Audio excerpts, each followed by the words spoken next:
Perfect. Fantastic. Well, okay, so welcome everyone to today's career profile interview from Net Impact Boston. My name is Lawrence Wilson, and today we are joined by Shannon Houde. Welcome, Shannon. Thank you very much for joining us. Thank you. Good to be back with Net Impact. Fantastic. So I guess just to sort of kick off, do you maybe want to introduce yourself and give us a very brief overview of your career so far? Oh, that's a good question, because that's one that I teach other people to answer, and it's always, the older you get, the harder it's harder to answer. But I have had a portfolio career. I've worn many hats. I've worn a hat of recruiter, accountant, eco-entrepreneur, ecopreneur in Patagonia, Chile. I've been a conservationist at WWF, a management consultant in sustainability, both in boutiques and at Deloitte. And for the last 14 years, I've been running my own career coaching and executive coaching business, Walk of Life Coaching. I've spent the last 20 years in sustainability in what used to be called corporate social responsibility and is now kind of morphed into ESG. So I've really been on this journey of my career in parallel with watching this agenda of making a difference and having impact really evolve over these last few decades. So I'm very honored to have been able to work with more than 1,000 change leaders in my coaching business to help them to figure out what they want to do with their lives so that they can be living into their own purpose and potential, and also then to go out into the world and shape tangible and scalable impact. That's fantastic. That's very interesting. So as I mentioned, it'd be great to talk about your career, but also we will touch on, the advice that you give others in their career as well. But just sort of thinking back, I suppose, to the kind of early stages of your career, the sort of first steps as you were setting out, did you sort of always kind of know that you wanted to work in the ESG space? Was that something you were always kind of driving at, or was it something that just evolved a bit more organically? Yes, I think all of us in this space can probably go back to a certain aha moment, maybe, where we realized we really wanted to have a career or spend more time in this space. I mean, as a child, I used to do a lot of camping and hiking with my family, and a lot of soup kitchen volunteering through my mom's church. And so I always had this kind of the E and the S in my life. I always was very much connected to the mountains. I did a outward bound type of program when I was 16 for a month in the Rockies. And then I ended up going to University of Colorado and being a part of their outdoor program. So I've always had this outdoor kind of piece of me, and then also this giving back and volunteering and working with the elderly. I did as a teenager, working with the homeless, and just always wanting to have this kind of combination of giving back and making a difference while also earning a living.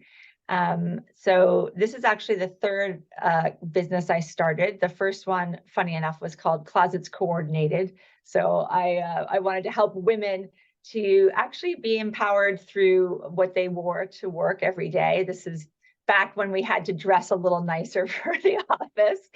And then I started Encounter Patagonia, which was an ecotourism company in southern Chile in Patagonia.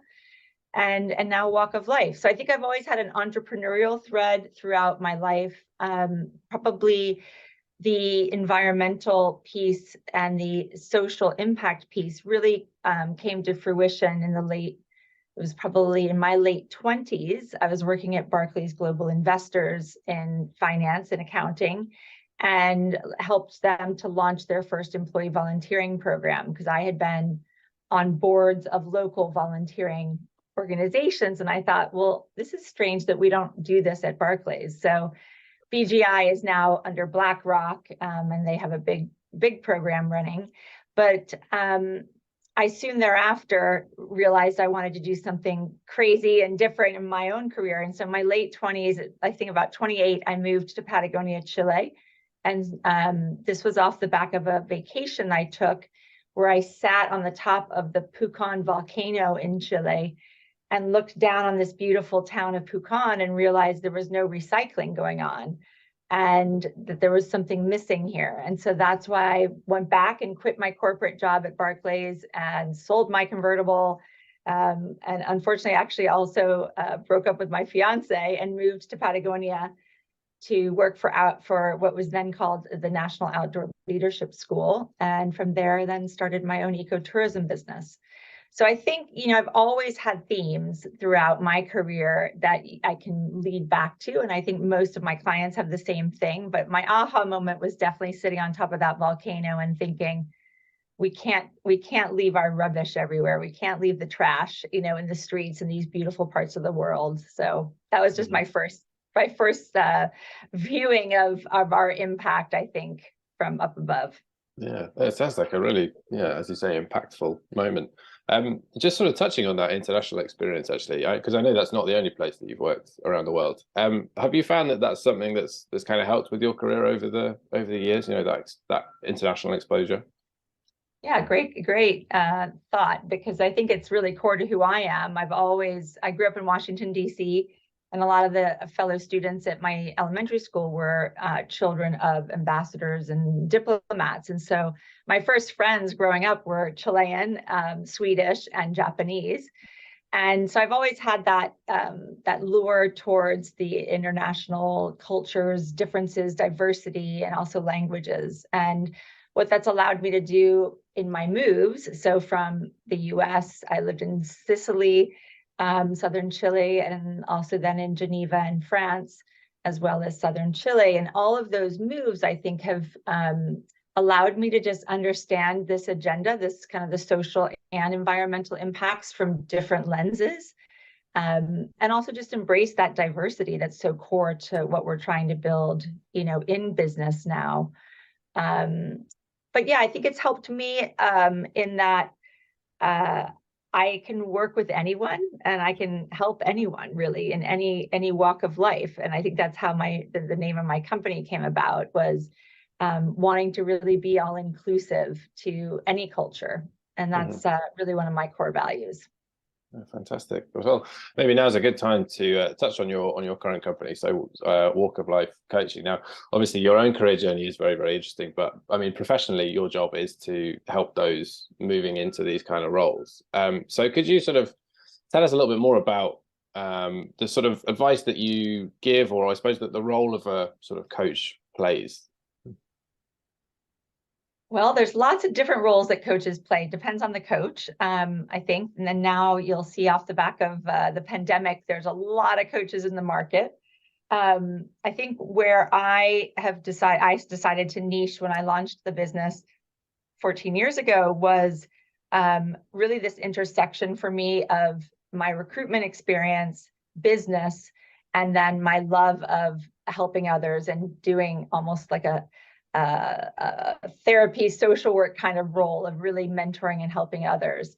And so I took those three themes from my background and merged them together to start the coaching business. And since then have gone through rigorous training and certification processes myself so that I can give back the most to my clients. So I basically pull from a lot of different tools that I've learned over the years, everything from an emotional intelligence toolkit to something called the Game Changer Index, which is an organometric for teams. And I've also then built up my own coaching program online. So it's an online course. It's also a book and a group coaching program, so that I can reach more people individually to help upskill them and tool them up for being able to make a career change, or to break into this sector, or to just improve on their personal branding, messaging, and how do they go out and talk about themselves to the market.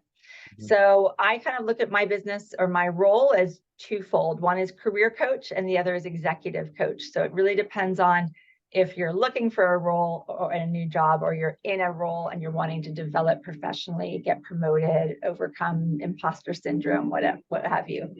So so I think the ultimate, my ultimate mission is to really help other people that feel blocked or confused or stuck to gain the clarity about where they want to be going next and the confidence to get there, and to have a partner. I look at myself as a partner throughout someone's career journey, so that they have a sounding board. They can ask the silly questions about what is that recruiter really thinking, or how do I go and, propose a promotion to my boss? These kinds of things are really sensitive and really hard to do on your own, in your own little bubble. So I think just having a partner through that, someone to be accountable to, and to help. One thing I do is I'll pull out some insights of what I'm hearing, so that we're actually going down a level below what you might think is your block, and to what are some of the other areas that that you could unpack so that you can make progress. And everything we do in coaching is a little different than therapy. Therapy, you're looking backwards in time, and coaching, you're looking forwards in time. So I end every session with, what were your insights, and what are your actions, and how you're going to take it forward. So it's very action orientated as well as insightful. And I use tangible tools and webinars in my book and things like that, so that people can really kind of go back to their own lives and sift through the content and learn at their own pace as well. Mm-hmm.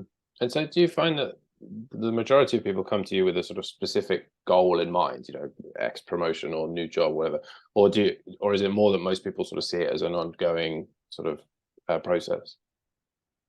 I think most people actually do look at it as like an urgent need, right? Like, I am frustrated in my job, or I've been laid off, or I want a promotion, or I'm starting a new job and I want to make sure I succeed, or I don't know how to manage the politics internally, or I've got a really hard, difficult boss.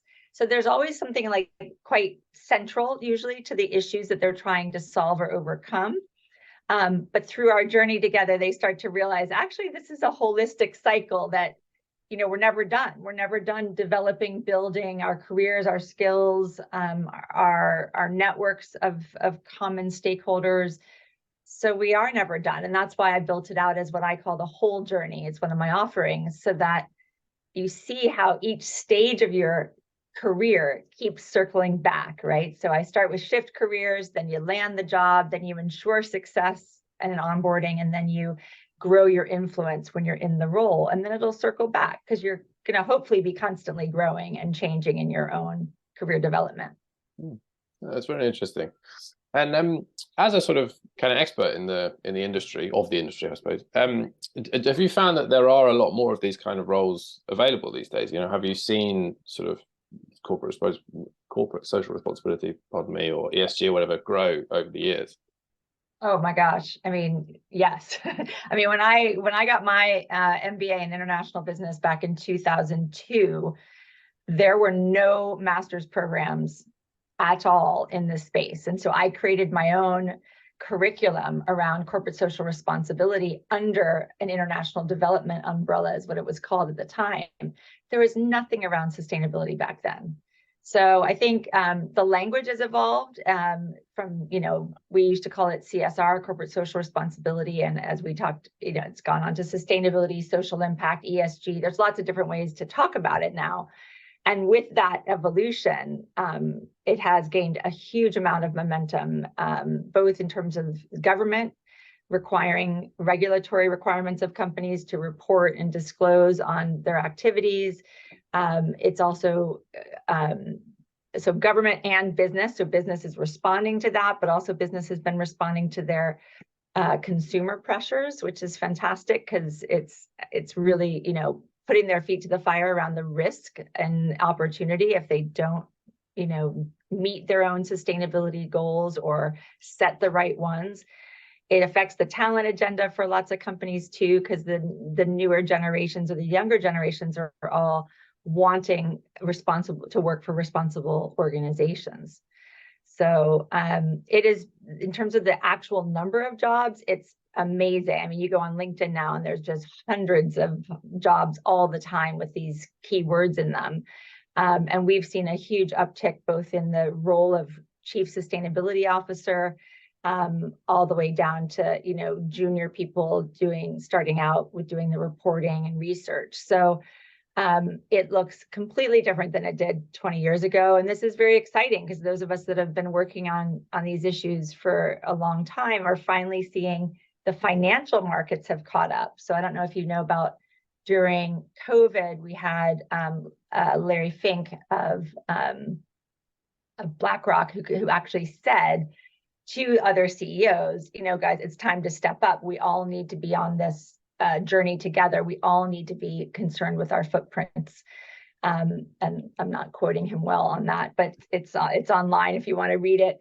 And basically that was a big shifting point, because it was showing that our financial markets are also seeing the value of investing in sustainable companies and stocks. And we now have the time behind us to show those returns, and how they actually help investors to maximize their returns. So I think all of that really was a big shift kind of during the COVID year in 2020, that the momentum just is light years different. We see it on the front page of every newspaper now.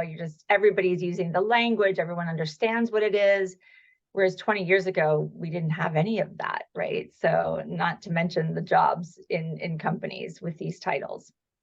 No, it's really nice to hear, actually. Often, it's funny because often when we do these interviews as part of this series, there does always tend to be a sort of entrepreneurial sort of focus to it. A lot of the people we interview have always kind of have this entrepreneurial experience, and often it's because they say, I was sort of looking around for these kind of jobs and they weren't there, so I decided to do it myself.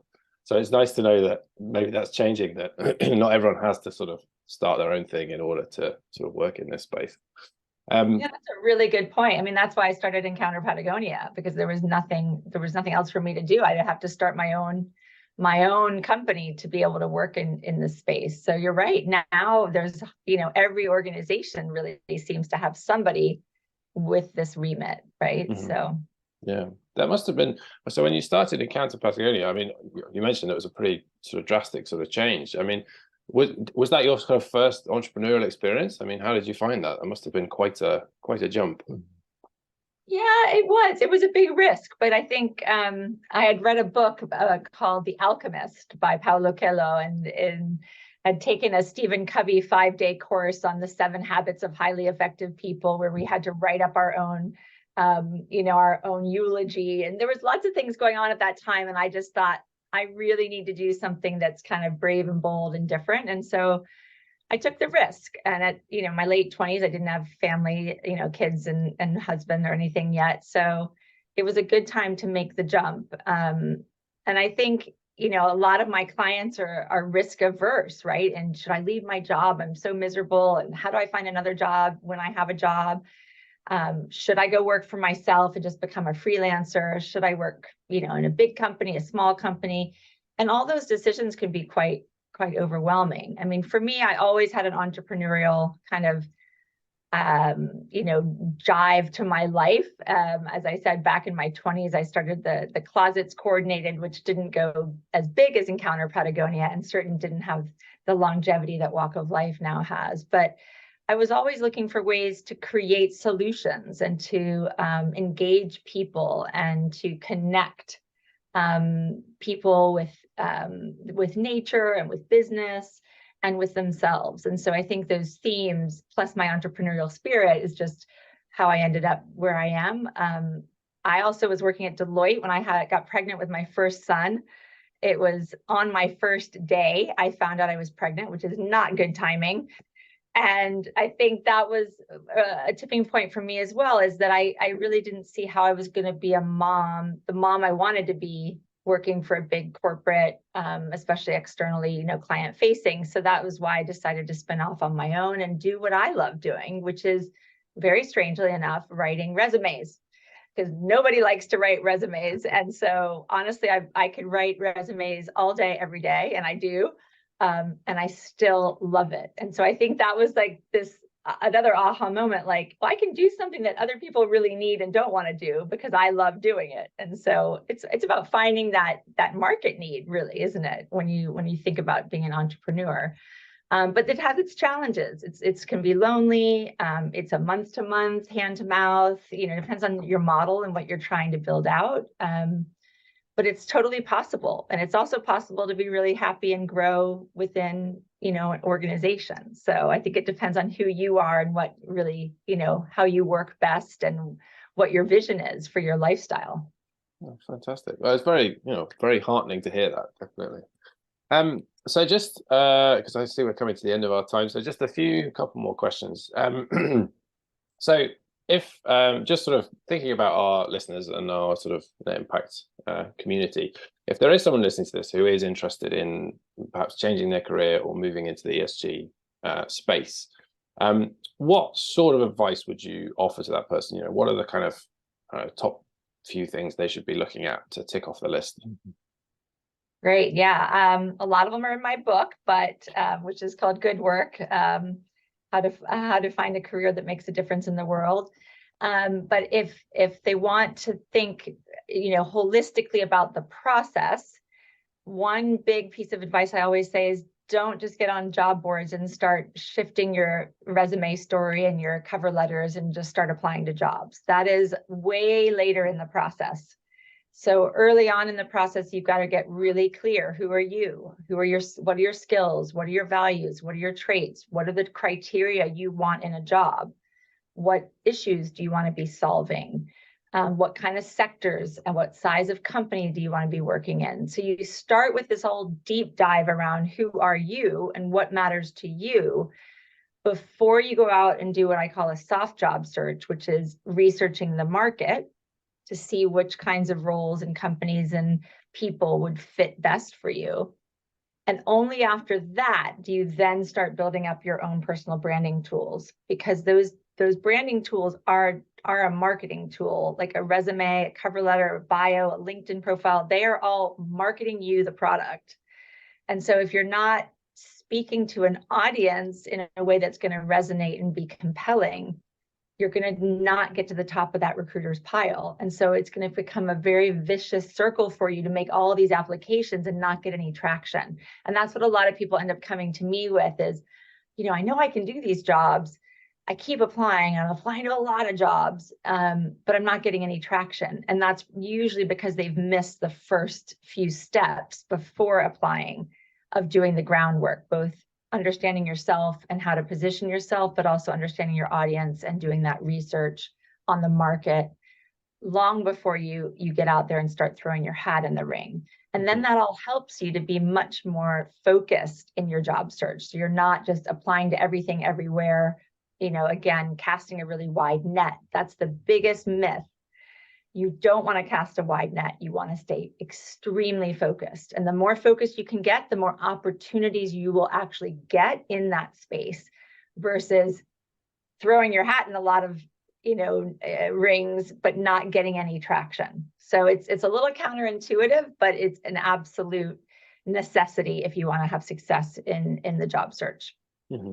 Oh, that's really interesting. I think that's definitely something we've all, well, personally anyway, fallen into that trap. Brilliant. All right. What was the name of your book again? Just remind me.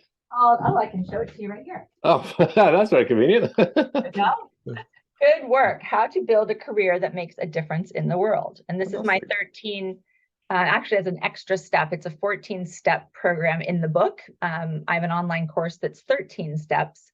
And I'm just about to build out a second online course to support it as well around interviewing. So I also have a lot of blogs and share a lot of content on LinkedIn and on my website. I host something called Coffee and Connect every month with a real world practitioner speaking about their day in the life and building that community where you can share ideas and resources with a wider network. And that's been really phenomenal. We've been running that since the beginning of COVID. So yeah, always happy to have anybody reach out to me as well. I've, as I said, been volunteering with Net Impact for more than 20 years. It's my most favorite organization to give back to. So please feel free to reach out to me directly as well. Marvelous. Well, thank you so much. And we'll share all of this information when we post this recording. But thank you so much, Shannon. This really was super insightful and very, very interesting. And yeah, we'll look forward to speaking to you soon. Bye-bye. Great, Lawrence. Thanks so much.